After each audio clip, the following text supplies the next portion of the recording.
Pakistan Somalia کی خود مختاری کی مکمل حمایت کرتا ہے۔ نائب وزیر اعظم اسحاق ڈار کا OIC کی وزرائے خارجہ کونسل کے غیر معمولی اجلاس سے خطاب۔ کہا پاکستان اسرائیل کے صومالیہ پر اقدامات کی سخت مذمت کرتا ہے۔ اسرائیلی وزیر خارجہ کا صومالی لینڈ کا دورہ تشویشناک ہے۔ صومالیہ کی ترقی اور استحکام کو نقصان پہنچانے کی اجازت نہیں دی جا سکتی۔ بین الاقوامی قانون کے مطابق ریاست کی خود مختاری اور علاقائی سالمیت لازمی ہے۔ پاکستان صومالیہ کے عوام اور حکومت کے ساتھ تعاون جاری رکھے گا۔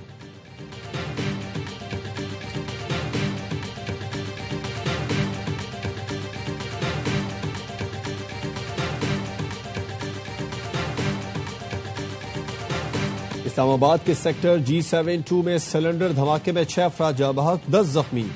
ایڈیشنل ڈپٹی کمشنر کا کہنا ہے سلنڈر دھماکے میں دولہا اور دلہن بھی جاں بحق ہوئے۔ دھماکے میں 4 گھر متاثر ہوئے، 16 افراد کو گھروں سے باہر نکالا گیا۔ زخمیوں کو فوری طور پر اسپتال منتقل کر دیا گیا۔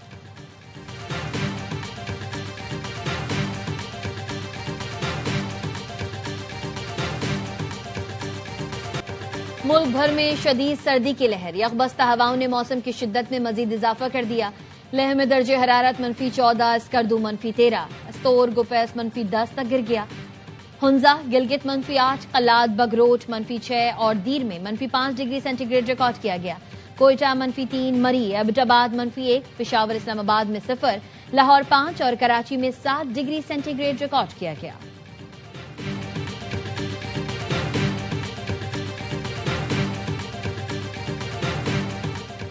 امریکی صدر ٹرمپ نے گرین لینڈ پر فوجی کارروائی کا منصوبہ بنانے کا حکم دے دیا۔ برطانوی اخبار دی میل کا کہنا ہے صدر ٹرمپ نے فوجی سربراہ کو حکم دیا ہے کہ وہ گرین لینڈ پر حملے کا منصوبہ تیار کریں، لیکن سینئر امریکی فوجی گرین لینڈ پر حملے سے متفق نہیں۔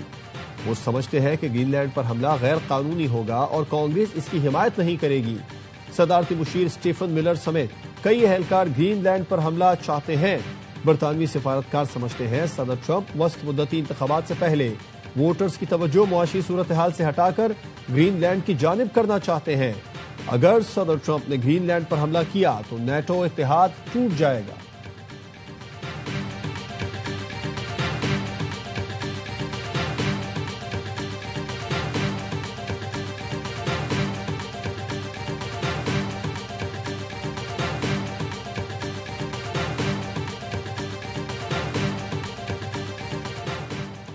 ایران آزادی کی جانب دیکھ رہا ہے اور امریکہ ایرانی مظاہرین کی مدد کے لیے تیار ہے۔ صدر ڈونلڈ ٹرمپ کا سوشل میڈیا پر بیان، کہا ایران میں آزادی کے لیے ایسی تحریک پہلے کبھی نہیں دیکھی۔ امریکی اخبار نیو یارک ٹائمز کا کہنا ہے تہران میں غیر فوجی اہداف پر حملوں سے متعلق سنجیدگی سے غور شروع کر دیا گیا ہے۔ صدر ٹرمپ کو ایران میں مظاہروں کے دوران فوجی حملوں کے آپشنز پر بریفنگ دی گئی، لیکن امریکی صدر ٹرمپ نے ایران پر حملوں کے حوالے سے ابھی کوئی حتمی فیصلہ نہیں کیا ہے۔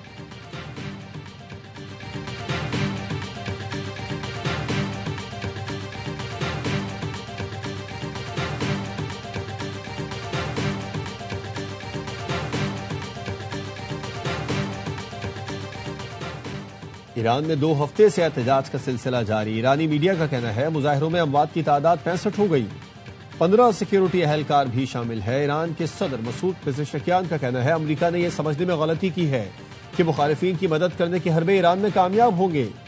ایرانی عوام کو ملک و عدم استحکام سے دوچار کرنے کی کسی بھی کوشش سے چوکنا رہنا ہوگا۔ پاسداران انقلاب کا کہنا ہے ملک کی دفاع ریڈ لائن ہے، دشمن کی نقل و حرکت پر نظر ہے، طاقت سے قومی مفادات، انفراسٹرکچر اور عوامی املاک کا تحفظ کریں گے۔ ایران میں انٹرنیٹ سروسز تیسرے دن بھی مکمل بند ہیں۔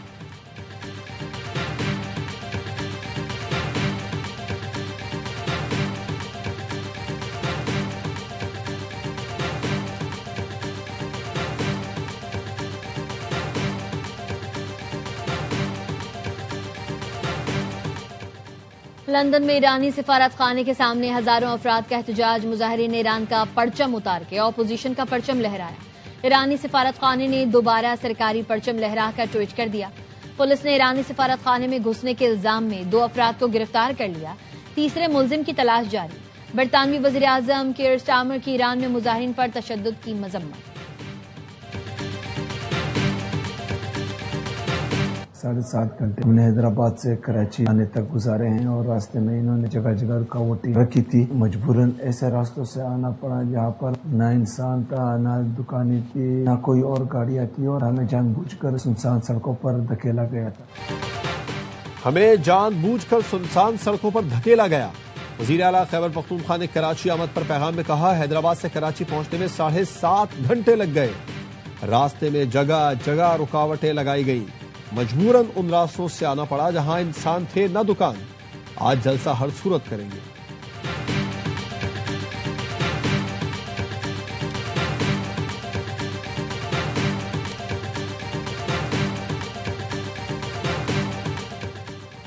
باغ جناح میں جلسہ ممکن نہیں، ہم باہر کریں گے. پی ٹی آئی رہنما حلیم عادل شیخ کہتے ہیں 2 روز پہلے صوبائی وزیر نے کہا NOC جاری کر رہے ہیں، پھر بتایا آدھے گھنٹے میں اجازت مل رہی ہے.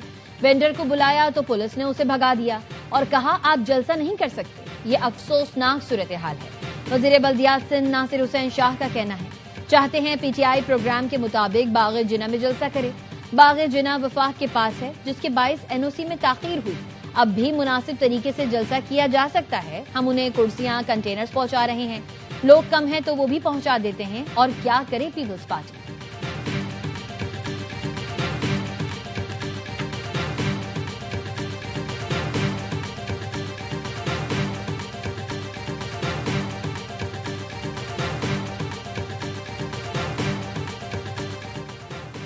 پی ٹی آئی سڑک پر جلسہ کرے گی تو سندھ حکومت سخت ایکشن لے گی.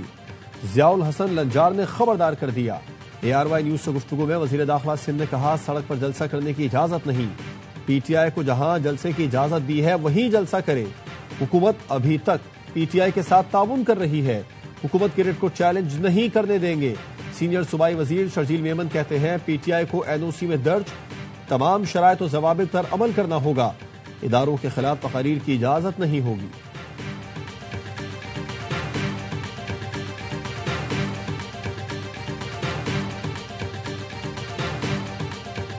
اور پاک سری لنکا تیسرا اور آخری T20 آج دمبولا میں کھیلا جائے گا. میچ میں قومی ٹیم کی بینچ سٹرینتھ آزمائے جانے کا امکان. خواجہ نافع، عثمان طارق اور نسیم شاہ کو کھلایا جا سکتا ہے. 3 میچز کی سیریز میں شاہینوں کو 1-0 کی برتری حاصل. گرین شرٹس نے پہلا T20 6 وکٹ سے جیتا. دوسرا میچ بارش کی وجہ سے واش آؤٹ ہوا تھا. صرف پختونخوا کی حکومت عوامی مینڈیٹ سے آئی ہے. وفاق اور باقی صوبوں میں عوامی مینڈیٹ پر ڈاکہ ڈالا گیا. وزیر اعلیٰ خیبر پختونخوا کا حیدرآباد میں ہائی کورٹ بار سے خطاب. کہا 26ویں اور 27ویں آئینی ترمیم کے ذریعے ملک کی بنیادوں کو ہلایا گیا. اب جو ترامیم آنے والی ہیں وہ آئین، قانون اور جمہوریت کو مزید کمزور کریں گی. وکلا کا کام آئین کا تحفظ کرنا ہے. آپ تحریک چلائیں. پاکستان تحریک انصاف کا ہر نوجوان آپ کے ساتھ ہے. کراچی کے عوام کا شکریہ ادا کرتا ہوں. حیدرآباد پریس کلب میں میٹ دی پریس سے خطاب میں کہا جو لوگ پی ٹی آئی سے لا تعلقی کرتے ہیں انہیں ریلیف ملتا ہے. جو بانی کا ساتھ دیتے ہیں وہ جیلوں میں ہیں. جمہوریت کی بات کرنے والے ہم سے سوتیلی ماں جیسا سلوک کر رہے ہیں.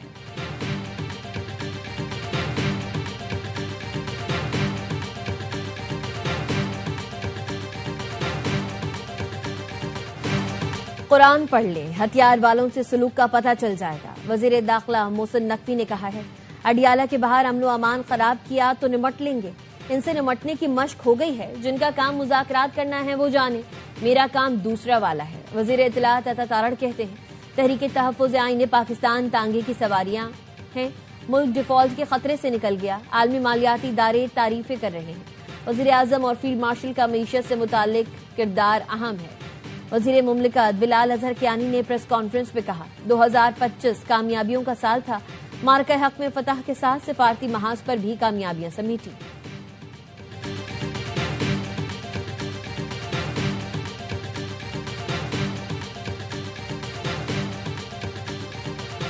جنوبی وزیرستان میں خارجی دہشت گردوں کے حملے میں مولانا حافظ سلطان محمد شہید ہو گئے.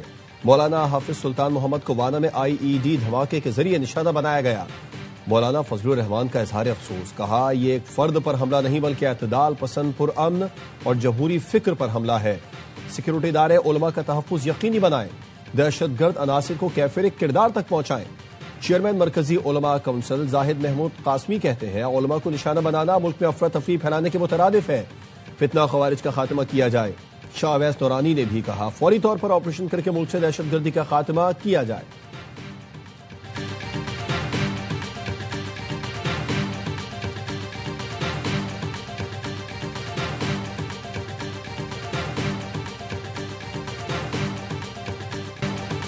خیبر میں دہشت گردوں کے خلاف آپریشن کے لیے نقل مکانی شروع، وادی تیرا میں امن و امان کی صورتحال بگڑنے لگی، علاقہ مکینوں کی مشران اور سیکیورٹی فورسز کی مشاورت سے نقل مکانی کی تیاری۔ ضلع انتظامیہ نے معاونت کے لیے رجسٹریشن شروع کر دی، متاثرہ خاندانوں کی مالی مدد کی جائے گی۔ سیکیورٹی فورسز کی خیبر پختونخوا میں 2 کارروائیاں، بھارتی پراکسی کے 11 خارجی ہلاک۔ ISPR کا کہنا ہے بھارتی حمایت یافتہ خارجیوں کو شمالی وزیرستان اور ضلع کرم میں نشانہ بنایا گیا۔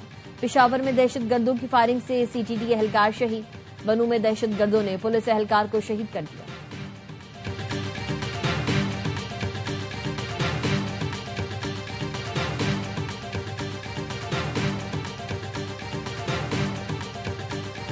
نام کیا ہے؟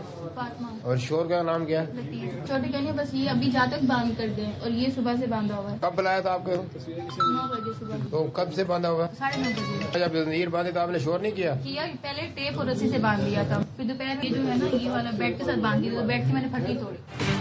کراچی کے علاقے ڈیفنس سے زنجیروں میں بندھی خاتون بازیاب، پولیس نے گھر کی تیسری منزل کا دروازہ توڑا تو خاتون قید ملی۔ پولیس نے زنجیریں کاٹ کر 3 بچوں کی ماں فاطمہ کو آزاد کرایا۔ فاطمہ کو سابق شوہر نے بچوں کا خرچہ دینے کے بہانے گھر بلایا۔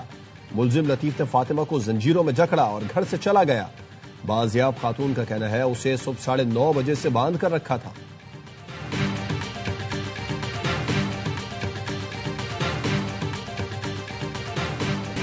ٹیم آکشن کے بعد پلیئر سلیکشن کی باری، PSL 11 کا ڈرافٹ 30 جنوری کو ہونے کا امکان۔ ذرائع کا کہنا ہے انتظامیہ نے ڈرافٹ سے پہلے تمام معاملات جلد ختم کرنے کی منصوبہ بندی کر لی۔ 2 نئی ٹیمز حیدرآباد اور سیالکوٹ سمیت تمام 8 فرنچائز اپنے اسکواڈ مرتب کریں گی۔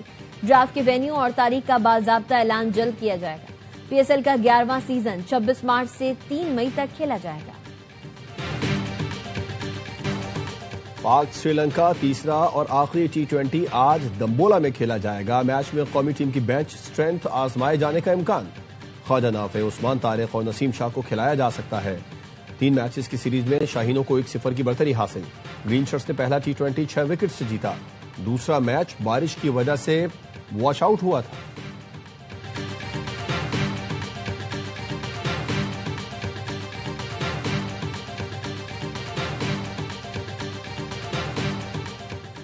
پاکستان کی پہلی خاتون پروفیشنل MMA فائٹر انیتا کریم نے تاریخ رقم کر دی۔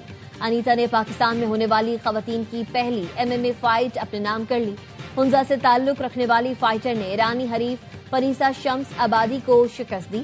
اسلام آباد میں professional MMA league infinite championship میں انیتا نے 52 کلو گرام کیٹیگری میں حصہ لیا۔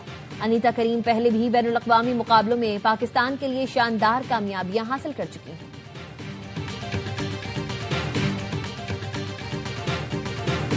سعودی پرو لیگ میں کریم بینزیما کی جادوئی ہیٹ ٹرک، فرانسیسی سٹار نے الاخدود کے خلاف پہلے ہی ہاف میں 3 گول داغ دیے۔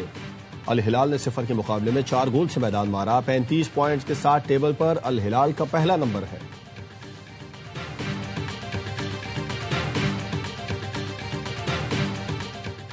اور فلم اور ٹی وی کے سینئر اداکار خالد بٹ کو بچھڑے 2 برس بیت گئے۔ خالد بٹ نے پوچا فرام توبہ ٹیک سنگھ، لنجا بازار، لال عشق، جیون نگر، پس دیوار، دوسرا آسمان اور دل دروازے سمیت متعدد ڈراموں میں یادگار کردار نبھائے۔ خالد بٹ کو فنی خدمات کے اعتراف میں پرائڈ آف پرفارمنس سے بھی نوازا گیا۔